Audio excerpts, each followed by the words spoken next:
Hey, good people. Welcome back to Beauty in the Frizz. My name is Cara. Forgot to turn my mic on, and now I'm in the teacher closet at work. I'm doing another collection video of my Natasha Denona palettes. I just want to show you guys what I've been doing with these palettes, and I'm really excited to share. So if you want to see my Natasha Denona collection, keep on watching this video. Let me know what you think. And if makeup is your therapy and your love, if it makes you happy and you want to hang out with someone that feels the same way, definitely consider joining the community. I'd love to have you back. All right, let's get started.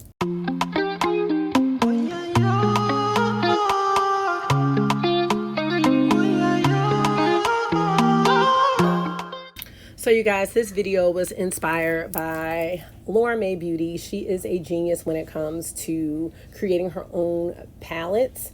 And I bought this labeler from Amazon that I'm going to link in the description box. It's really easy to use. You just turn it on, type in what you want on your label, and press print.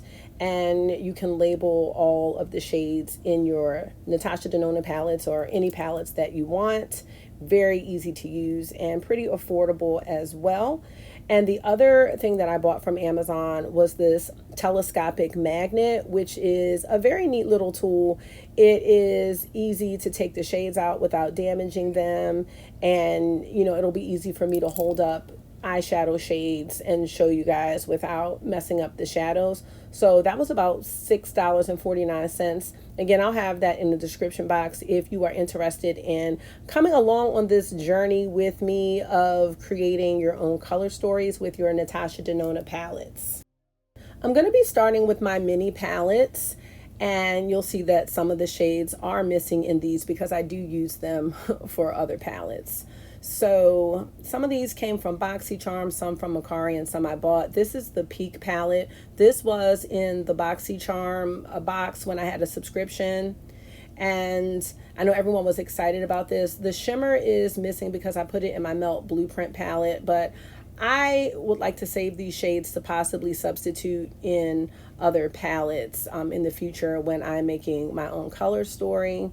So I'm going to keep these around. This one is the Jubilee palette. This was another one that was in a BoxyCharm box. And you see I've also removed 2 shades to use in other palettes. I didn't care for this palette that much, but I do want to keep these shades around in case I need them for something in the future. Next is the Cranberry palette. Now, I believe I got this one on Macari. I love this color story, but I don't use it a lot. I could definitely see me substituting some of these shades, possibly in my Circle Loco palette.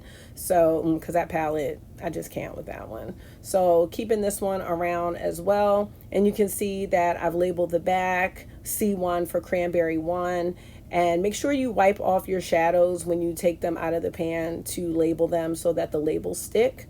But yeah, I'll be able to put these shades back easily if I do want to, you know, put them back in their original form. This is the Ayana palette. I think this was also in BoxyCharm. Never used this one, but I do like the shades, especially since I'm getting into the cooler tones. So I'm going to use this to substitute in other palettes. And next we have some minis. The Zendo palette I'll find shortly. It's around. And then I also have the Mini Star, which I cannot find at the moment.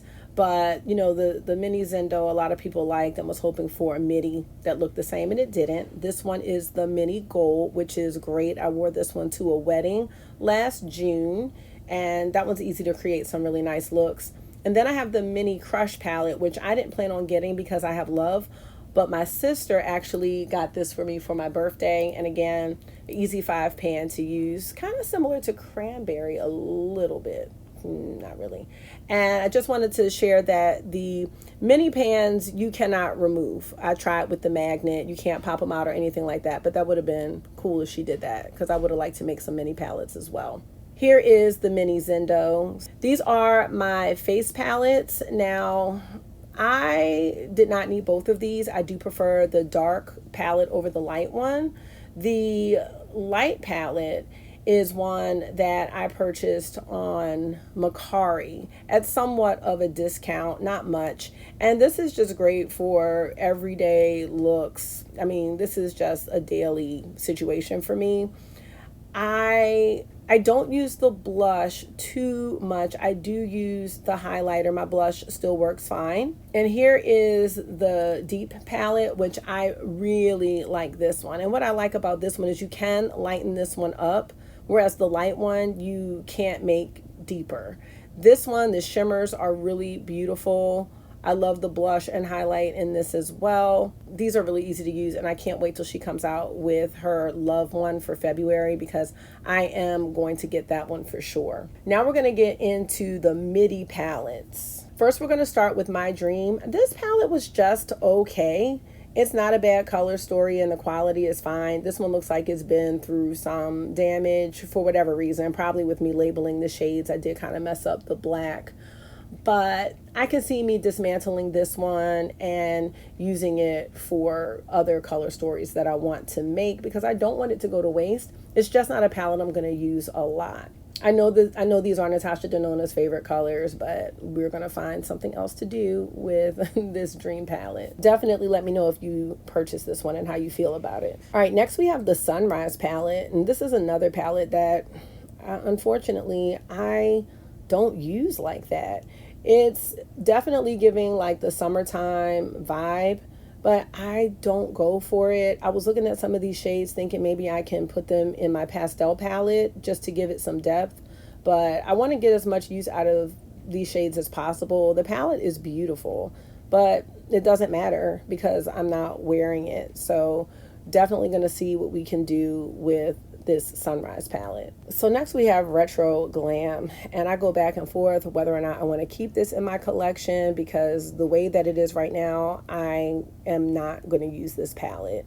It's just not deep enough for me, and with me having the Sydney Grace and Mel Thompson bundle, that's really everything that I need.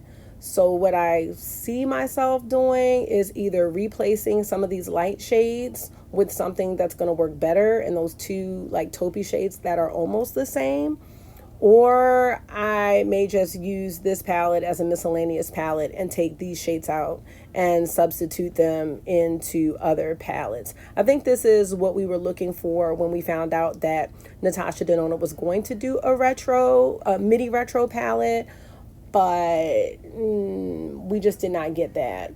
Now here's Glam. Glam has been completely dismantled. This just wasn't the palette for me. So this palette now houses a few of the original Glam shades, as well as just some miscellaneous shades that I'm not using. Most likely, this is not a palette I'm going to repurchase. You know, even though I'm liking the cool tones now, I'm just going to save this as miscellaneous shades to put with other color stories. I know lots of people like Glam, but it just didn't frost my cookies. All right, so let's move on. Here we have the pastel palette, and oh my goodness, Laura May Beauty did such a beautiful revamping of this palette. It really had me inspired. And the thing about this one is, like, the pastel mini palette had more depth than this one, so I do see myself probably revamping this one permanently. There are just some shades in here that, I don't know, I'm just not really into. So I would like to make this palette a bit deeper, but it looks really appealing. Like, it looks appealing the way it is, but I'm not a huge fan of pastel shades. So I would like to mix this up a bit so that I can get some more use out of this one. And maybe I'll feel different in the springtime or the summertime when I'm more inclined to use colors like this. All right, so this is the Retro palette, and a lot of people loved this palette. I think we were surprised that it did not look like the mini Retro. This shade right here, not using it, so I definitely want to find something else for that. I think this palette was missing the green, and that's what was surprising about this one. Even though many people like the palette, I think when we envisioned a midi retro, it was going to look more like Retro Glam,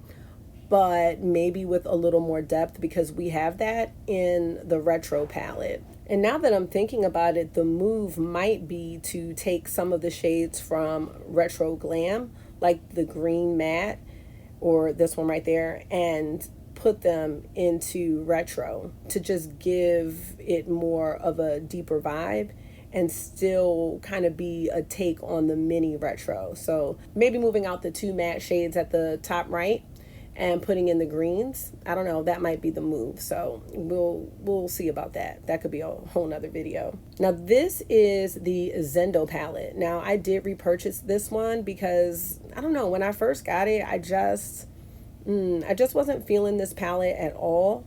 And so I returned it. Some people complain that the shimmers really weren't shimming, but now that I'm at a point where I don't always need the shimmy shimmers, these are great. They're great for me. I did have an issue trying to put the color stories together, and I think it was odd because this one did not seem to connect to the mini Zendo palette, but I actually do like this palette and have reached for it several times since I repurchased it. This like pastel-y green can go. I'm sure I can find something else to put in there. But yeah, I actually do like this, and I'm glad that I gave this palette another chance. So this is the bronze palette. This is where it all began for me and Tasha. That pan in the deep dive shade is not from me actually hitting pan. It's probably broke somehow, but I love the color story of this palette. I think it is so beautiful. I do know that some of the mattes are similar, but I kind of don't mind because they're colors that I'm going to use all of the time. And yeah, this was my intro to the brand. I love Deep Dive and Rhodium. I love that addition to this palette. It's like bronzy goodness in this palette. And Deep Dive and Rhodium are just two unique shades. I don't have a lot. I don't really envision me messing with this palette too much.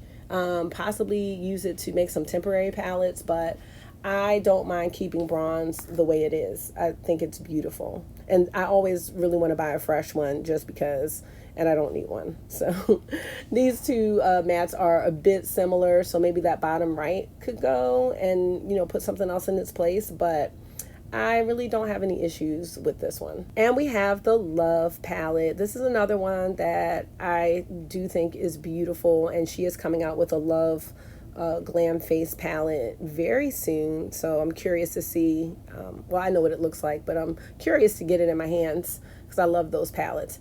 So let's open this one up. Now the shade in the upper left, I'm almost positive that shade is something I put in there because I don't recall seeing that grungy shade in the palette. I can't remember what was there beforehand, but I just felt like I needed something that looked like that in this palette. I think this palette is gorgeous as well. No issues with it, so keeping it around. All right, now let's take a look at the larger Natasha Denona palettes. All right, we're gonna start with Biba, which I love this palette. I got this one on Mercari, probably like half off, brand new. And what I love about this palette is you can do the warm looks, and then you have that bottom row with the two grays and the black to do your like cool tone looks. I think this palette is so perfect. And I never thought I would like this palette as much as I do, but whenever I think of like a neutral go-to palette, Biba is on this list. There is nothing I want to change. I probably won't even use this palette to substitute shades in other palettes. I'm probably going to leave this one as is. I just really love it, and I think it's a classic Natasha Denona palette. If you like neutral palettes, I think you would really enjoy the Biba palette, especially on sale. And then we have the gold palette. Now I purchased this when it came back last year, and I purchased it from her website because I wasn't really sure how long it was going to stay around, but I do believe it's still around. This is a palette, I've used this one a couple of times. I love all the browns. I love the blues and the golds in this palette. I definitely wouldn't mind, you know, taking out some shades from this palette and putting them into other palettes. No issues with this one. It's a really nice palette. Now this one. Me and Circle Loco are just not one with each other. I've tried several times. I've tried a year later. It's just not come around for me. It looks appealing. I love the concept. I love that Natasha Denona does all kinds of color stories, but this one just for some reason isn't it. The two oranges, like I don't need the two orange mattes. The orange shimmer's fine. I love orange. The two pastels on the right hand side, I'm not going to use those shades. They're just not my shades. This is a palette I want to completely revamp. I did try one time, but I want to try again. I want to make some type of color story with this palette that I would like to probably keep. There's some great shades like Joker, and I think it's Snow Cone, Aerialist. Like, the shimmers are great, the mattes are great, but it's not great together. So it's just sitting right now, and I don't necessarily want to get rid of it because I do think that it's a good palette, but I'm never in the mood to use it. All right, so now we have the Metropolis palette, and this is another palette that I just don't go for a lot. I know that most of these shades are not in its original position, and I did lose a shade recently, but it didn't really matter because it's just a matte brown shade, and there's several of those here. I have seen some really neat color stories on Pinterest and just online with people revamping their Metropolis palette, and I would love to do that. I think taking these shades out and just having them all in front of me, I'm going to be able to create like a really nice color story that I'm actually going to use. You would think that I would go for this one just because of the neutrals, the earthy tones, but I don't know if it's too many shades. That might be the problem because lately I just don't go for the big palettes. So I really want to see what I can do with Metropolis, and I'll just pop in another shade where the missing one is because, like I said, that was just a matte brown, so I'm not really missing much with that shade being gone. So yeah, really excited to try to come up with something that I'm gonna love with the Metropolis palette. And here we have the Lila palette. Now, I really like the Lila palette as is, and it looks like I've used it, but honestly, I haven't. It is really gorgeous, and I love that it's purple, but it's not too purple, if that makes sense. I also really love all of the mattes that are in this palette. I feel like these mattes are unique. Like, I don't have these types of colors in a lot of my palettes. Again, I'll borrow some shades from this, but this palette in particular is not a palette that I want to revamp permanently. It would be fun to just, make some color stories and put them back because I love it the way it is. And here is the Sunset palette. The Sunset palette is another one, like, beautiful and warm. I just don't use it a whole lot. I can see myself using the Sunset palette to substitute in some other palettes and again put them back. This is a beautiful palette that has been on sale at Sephora. I think it went on, this palette went on sale at Sephora some time ago. You could get it for like half off, and then I think it went out of stock because $129, like, it's a lot for these palettes, but love this one too. And we're gonna wrap up with my baby Triochrome. Oh my gosh, I love this palette, y'all. I love it so much. And I did replace one shade, I believe. Yes, it's that pink one.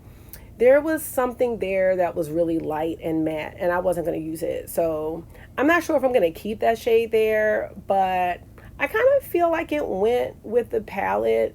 I brought this one out last year to see if I still loved it, and I do. I would not mind making some changes to this one. There are a couple of light mattes. If we look at this kind of row by row, this second matte from the left, that's the one that is a little bit light. Going into, not going to be using that. Going into the second row, those are pretty good. That one's a little light, but it's fine. The third row is fine. So there's not much I want to change about this palette either. I love it. I love the duochromes in it. I thought it was a great holiday release for Natasha in 2020. So that's my collection, you guys, and I hope that you are excited to embark on building some palettes with me. If you have Natasha Denona shadows or any shadows, I do my Build Your Own palette series every month, but this will be something separate, just trying to come up with some different color stories. I've seen a whole bunch, like I'd love to do something whimsical or, make a fall palette or a spring palette. And like I said, maybe revamp some of these, the retro glam and retro palette, maybe merging that into one palette some kind of way. And just, Circo Loco. Circo Loco definitely is out. Like, I want to make that into something spectacular that I know I'm going to use. And it's funny just thinking about all the Natasha Denona palettes I've just shared with you. I have every color, you know, and it's like I don't need to really bring in any palettes. And I'm hoping that this will help me recognize that, because Natasha Denona has a great eyeshadow formula. I think it was like number 3 for me when I did my eyeshadow ranking. It's a great formula for beginners, and it's really consistent in my opinion.